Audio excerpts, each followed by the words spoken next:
गांव में होली की तैयारियां जोरों पर थी। रंग बिरंगी गुलाल की दुकानें सज चुकी थीं, मिठाइयों की महक हर गली में फैल रही थी। बच्चे पिचकारियों से खेलते हुए हंसी ठिठोली कर रहे थे। हर तरफ उमंग और उल्लास का माहौल था। लेकिन इसी गांव के एक कोने में एक झोपड़ी थी, जहां न तो रंग थे, न मिठाइयां और न ही उल्लास। ये झोपड़ी थी रामलाल की, जो दिन रात मेहनत करने वाला मजदूर था। रामलाल का परिवार बहुत गरीब था।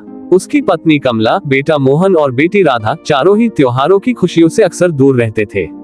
हर दिन की तरह उस दिन भी रामलाल सुबह सुबह काम की तलाश में निकल पड़ा। गांव के सेठों के घरों में होली की तैयारियां हो रही थी। वह एक एक दरवाजे जाकर पूछता, सेठ जी कुछ काम हो तो बता दीजिए, त्योहार है, बच्चे मिठाई की उम्मीद कर रहे हैं। मगर हर जगह से एक ही जवाब मिलता, अरे आज होली है, कौन काम कराएगा, तू भी घर जा और होली मना। रामलाल के लिए यह जवाब किसी तीर से कम न था। वह खाली हाथ घर नहीं जाना चाहता था। वह सोच रहा था कि बच्चों को क्या जवाब देगा।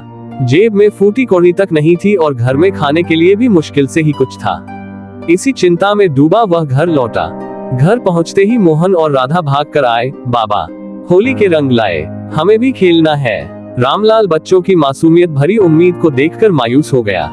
उसने कमला की ओर देखा, जो समझ चुकी थी कि आज भी कुछ नहीं मिला। रामलाल ने धीरे से कहा, बेटा इस बार होली थोड़ी फीकी रहेगी, पैसे नहीं हैं, अगले साल जरूर अच्छे से मनाएंगे। बच्चे उदास हो गए। राधा ने आंखों में आंसू लिए कहा, बाबा अगर पैसे नहीं हैं तो कोई बात नहीं, हम बिना रंगों के भी होली खेल सकते हैं, बस आप हमारे साथ खेलो।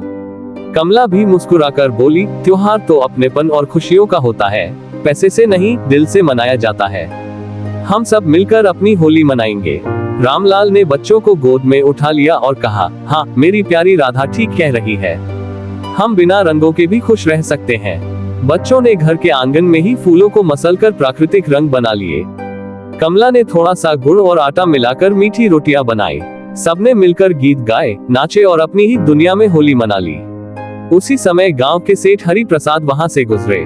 उन्होंने देखा कि गरीब होने के बावजूद रामलाल का परिवार कितनी खुशी से होली मना रहा था। ये देखकर उनका मन पिघल गया। उन्होंने तुरंत अपने नौकर को भेजकर रंग, मिठाइयां और नए कपड़े मंगवाए और रामलाल के घर भिजवा दिए। रामलाल और उसके परिवार की खुशी का ठिकाना न रहा। बच्चे खुशी से उछल पड़े। कमला ने हाथ जोड़कर सेठ जी को धन्यवाद दिया। सेठ हरि प्रसाद बोले, रामलाल तुमने आज सिखा दिया कि होली सिर्फ रंगों से नहीं, दिल से मनाई जाती है। तुम गरीब नहीं बल्कि सबसे अमीर हो, क्योंकि तुम्हारे पास खुशियों की दौलत है।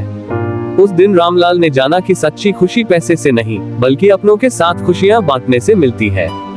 इस तरह उस गरीब की होली सबसे रंगीन और सबसे यादगार बन गई।